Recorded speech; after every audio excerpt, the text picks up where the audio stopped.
नमस्कार, मैं कल्पेश चक्रवर्ती एक बार फिर से आप सभी का स्वागत करता हूं मेरे इस YouTube channel a new tricky era of chemistry with Kalpesh sir पर। देखिए, जैसा हमने आप लोगों से एक वादा किया था कि जब आपका टॉपिक कंप्लीट हो जाएगा तब हम लोग उस टॉपिक से रिलेटेड कुछ प्रैक्टिस सेशन रखेंगे। तो उसमें आप लोगों ने पहला प्रैक्टिस सेशन देखा होगा जिसमें 5 से 6 क्वेश्चन आप लोगों ने सोल्व किए थे।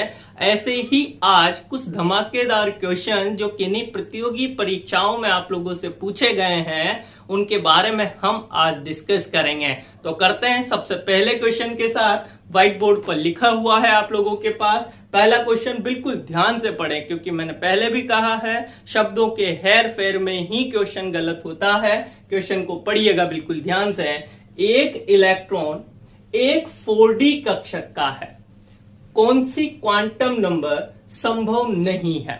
ठीक है, तो क्वेश्चन बिल्कुल अच्छा है। 4D कक्षक में एक इलेक्ट्रॉन है आपके पास 4D में। ओके, अब आप लोग देखें कौन सी क्वांटम नंबर इसके लिए पॉसिबल नहीं है, ये क्वेश्चन आपसे पूछा है। तो 4D कक्षक को आप एक साइड लिखें। अब इस 4D को देखकर आप लोगों को क्या क्या चीजें समझ में आती है पहले उस पर गौर करें। तो सबसे पहली बात मैंने आपको समझा भी रखा है कि किसी उपकोष के आगे जो नंबर लिखा रहता है भाई वो n की वैल्यू होती है। दैट मीन्स इसके लिए n की वैल्यू बोलो 4 हो गई। Is that clear? अब पहला ऑप्शन देखें, ये बिल्कुल एकदम सही बात लिखी हुई है कि 4D कक्षक के लिए n की वैल्यू 4 होती है। ये एकदम सही बात है। तब दूसरी चीज पर नोटिस करें, L की वैल्यू दे रखी है आपको 1। क्या D के लिए वास्तव में L की वैल्यू 1 होती है?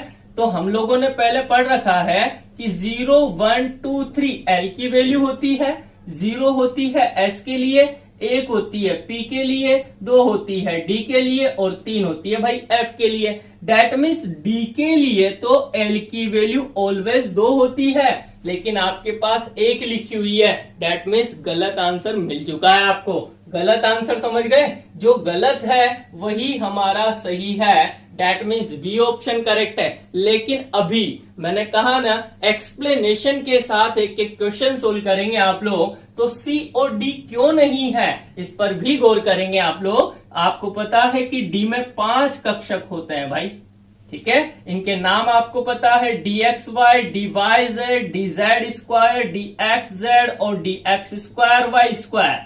क्लियर है? इसके लिए m की वैल्यू चाहिए आप लोगों को, और आपको पता है m की वैल्यू l पर डिपेंड करती है, जो -l से 0 से +l तक होती है। तो भाई l के लिए, d के लिए l की वैल्यू बोलो 2 होती है, तो बोलो वैल्यू क्या आएगी? -2 -1 0 +1 और +2। आप लोग देखें यहां m की वैल्यू +1 दे रखी है, बोलो पॉसिबल है d के लिए? 100%। बोलो m की वैल्यू +2 दे रखी है, बोलो पॉसिबल है d के लिए? 100%। दैट मीन्स ये दोनों बातें भी एकदम सही लिखी हुई है, और हमारा आंसर वो है जो सही नहीं है। तो हमारा आंसर लगा भैया बोलो बी। किसी को दिक्कत होनी नहीं चाहिए, हो तो कमेंट बॉक्स में प्रॉब्लम लिखें, आपको उसका आंसर दिया जाएगा। चलिएगा दूसरे क्वेश्चन की तरफ मूव करते हैं। दूसरा क्वेश्चन बड़ा ही धमाकेदार है, इसको अपने आप पहले सोल्व करें, और सोल्व करने के बाद में आराम से देखिएगा। पॉज करो वीडियो को, वीडियो पॉज करने के बाद में आप रुको थोड़ी देर, इस क्वेश्चन को सोल्व करो। क्वेश्चन सोल्व हो जाए तब इस वीडियो को वापस कंटिन्यू करें, तब आपको पता लग जाएगा क्या आपने जो तरीका अप्लाई किया वो अच्छा था। तो चले करते हैं शुरू। n = 6 व m = 0 के साथ p कक्षक में उपस्थित इलेक्ट्रॉन की अधिकतम संख्या बतानी है आपको। चले करते हैं। n की वैल्यू 6 हो, ठीक है, और m की वैल्यू 0 हो, ठीक है, और कौन सा कक्षक हो भाई? p। अब आप क्या ये बात जानते हैं कि p में हमारे पास 3 कक्षक होते हैं, px होता है, pz होता है और py होता है। क्लियर? अब आप मुझे बताइएगा, बोलो p के लिए l की वैल्यू कितनी होगी? बोलो भाई 1। अभी जस्ट बात करी हमने, तो m की वैल्यू -1 0 और +1 होगी। आपको क्वेश्चन में गिवन है m की वैल्यू 0 हो, बोलो ये रही m की वैल्यू 0। एक ही कक्षक है भाई ऐसा, और आपको पता है एक कक्षक में अधिकतम इलेक्ट्रॉन की संख्या बोलो 2 ही होती है। आया? तो n बराबर 6 हो और m बराबर 0 हो तो कक्षक कौन सा आ रहा आपका? pz।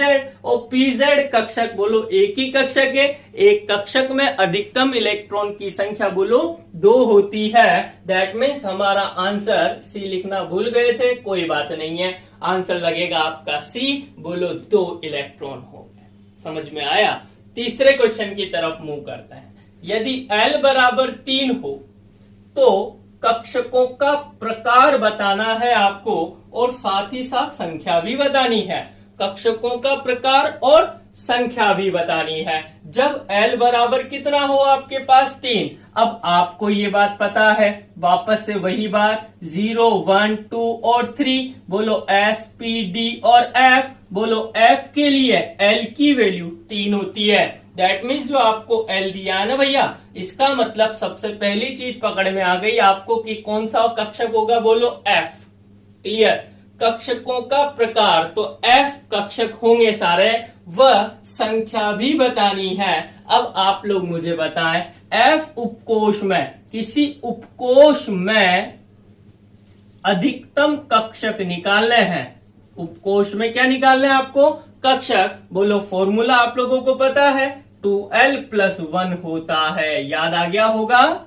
उपकोषों में कक्षक बोले तो कौन सी क्वांटम संख्या पे जा रहे हो आप लोग? दिगंशीय क्वांटम संख्या पे। तो बोलो l की वैल्यू 3 रखो, तो 2 × 3 + 1, 3 दूनी 6 और 1 7, बोलो 7 कक्षक आ जाएंगे। बहुत इंपॉर्टेंट क्वेश्चन है। तो अब आप लोग देखें, F कक्षक होंगे या F उपकोष होंगे और साथ ही इसमें कक्षकों की संख्या कितनी, बोलो 7। तो ऐसा कोई ऑप्शन, बोलो पहला ऑप्शन तो सिरे से ही कैंसिल हो गया क्योंकि यहाँ तो P उपकोष आ रहे हैं। अच्छा B हो सकता है, अच्छा D हो सकता है, लेकिन भाई यहाँ 14 कक्षक लिखे हुए हैं, गलत बात है। तो हमारा आंसर लगा बोलो C।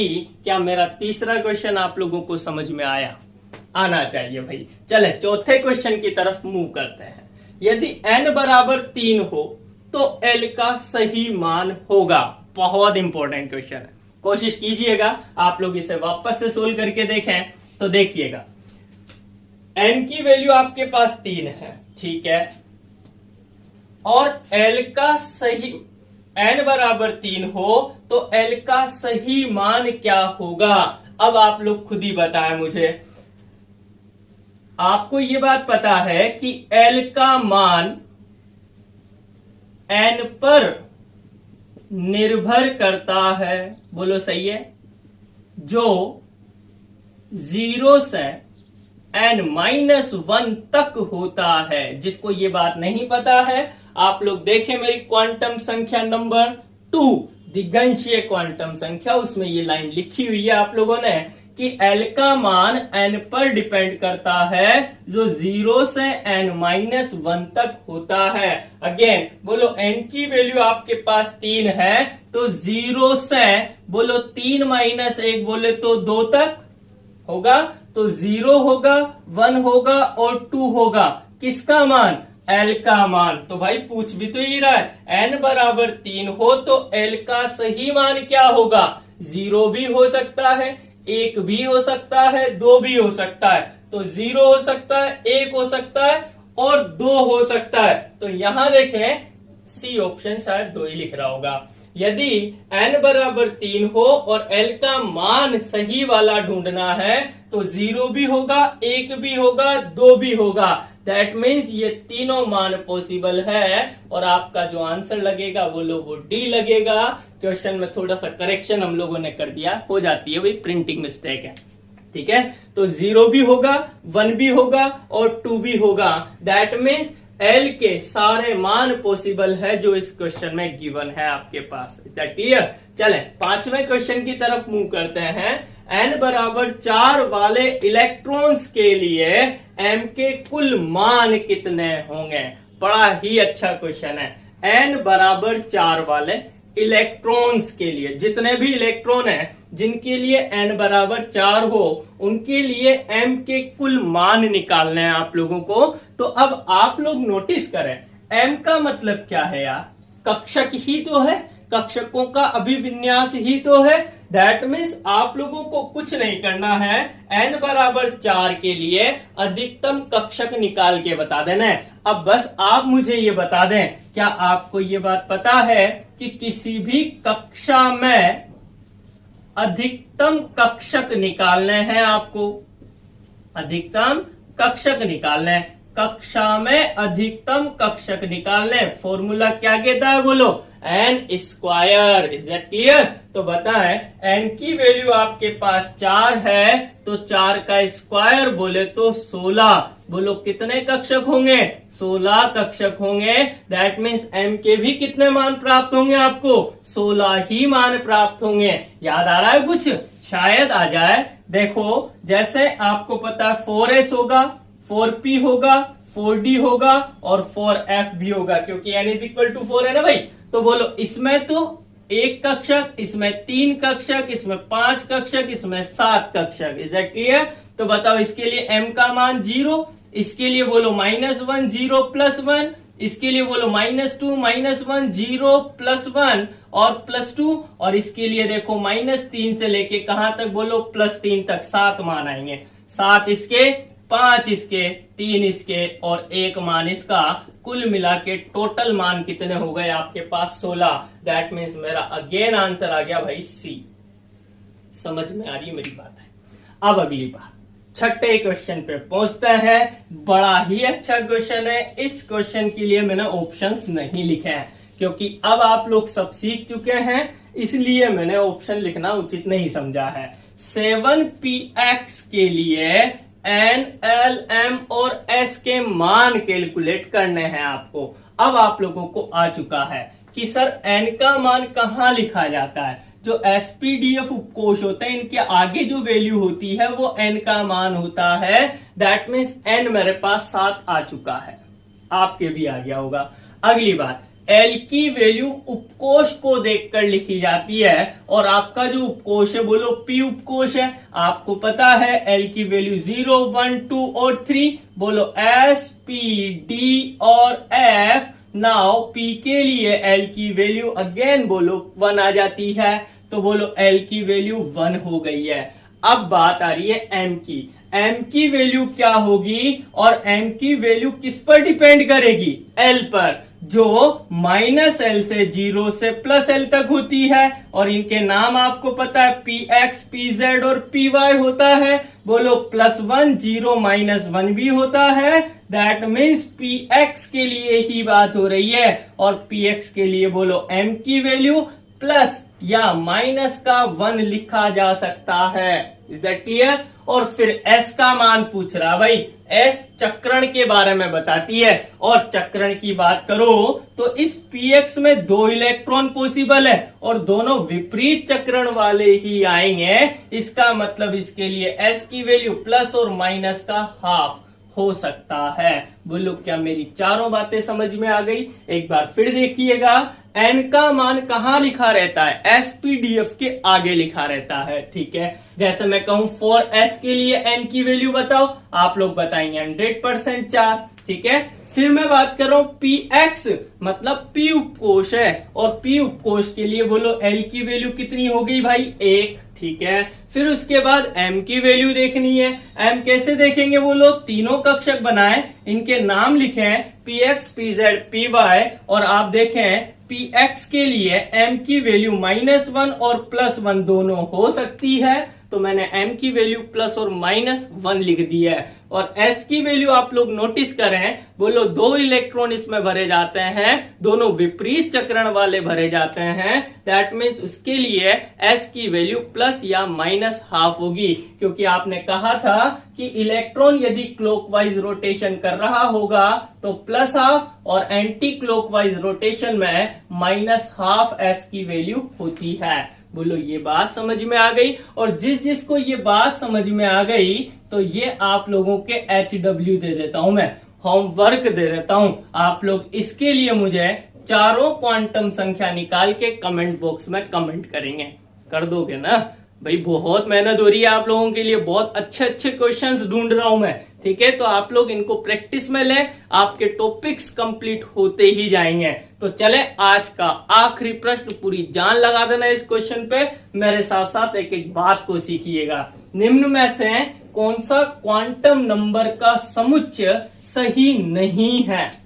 बिल्कुल ध्यान देना, बिल्कुल सही नहीं है। नहीं को मैंने ऑलरेडी डार्क किया हुआ है, दैट मीन्स जो सही नहीं है वही आपका सही है, ठीक है? तो पहले ऑप्शन को बिल्कुल ध्यान से देखें आप लोग। n की वैल्यू 2 है, ठीक है?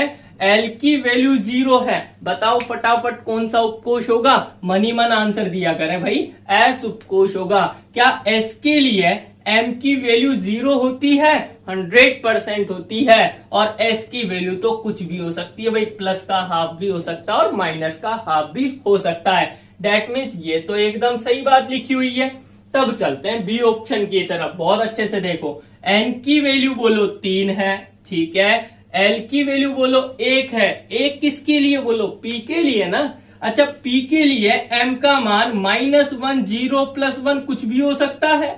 आपको यहां दिया हुआ है देखो -1, बोलो हो सकता है साहब। और बोलो s की वैल्यू में तो प्रॉब्लम है नहीं, प्लस और माइनस का हाफ कुछ भी हो सकता है। दैट मीन्स ये भी बात बिल्कुल सही है।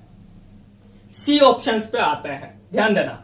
सी ऑप्शन को देखो, n की वैल्यू 4 है आपके पास और l की वैल्यू 2 है। बताओ कौन सा उपकोष होगा? 100% डी उपकोष होगा। आप जानते हो डी के लिए m की वैल्यू -2, -1, 0, +1 और +2 कुछ भी हो सकती है। क्या यहाँ कुछ ऐसा लिखा हुआ है? लिखा हुआ है सर, +2 लिखा हुआ है। और s की वैल्यू तो प्लस और माइनस हाफ कुछ भी हो सकती है, मतलब ये भी बिल्कुल सही है। देखे चौथे ऑप्शन को घूर के देखें आप लोग, n की वैल्यू 3, बोलो 3, और l की वैल्यू भी 3। भाई साहब f, बोलो n की वैल्यू 3 और l की वैल्यू भी 3, बोलो 3f। अरे भाई ये होता ही नहीं है, क्योंकि यही गड़बड़ हो गई। आप लोगों को एक कंसेप्ट बता रखा है, केवल वही उपकोष संभव होते हैं जिसके लिए n का मान l से ज्यादा होता है। यहां देखें आप, सबके मान ज्यादा है n के, लेकिन यहाँ बराबर आ गए। और आपको पता है n बराबर हो l के या n छोटा हो l से असंभव होता भाई, मामला असंभव होगा। तो डेट मीन्स हमारा इनमें से कौन सा वाला गलत है? ऑप्शन ये वाला। दैट मीन्स यही हमारा सही आंसर होगा। उम्मीद करता हूं ये सारे 8 के 8 क्वेश्चन आप लोगों को समझ में आ गए होंगे। 7वां क्वेश्चन मैंने जानबूझ के आप लोगों के लिए छोड़ा है ताकि आप मुझे ये बता सके कि आपको ये वीडियो पसंद आ रहे हैं या नहीं आ रहे हैं। आ रहे हैं तो कितने आ रहे हैं मुझे कमेंट करके बताएंगे आप लोग। और जिन भी लोगों ने इस चैनल को अभी तक सब्सक्राइब नहीं किया है वो प्लीज इसे सब्सक्राइब करें और इस वीडियो को ज्यादा से ज्यादा शेयर करें। बाकी आज के लिए बहुत बहुत धन्यवाद। कुछ ऐसे ही क्वेश्चनों के साथ फिर मुलाकात करेंगे। Thank you very much.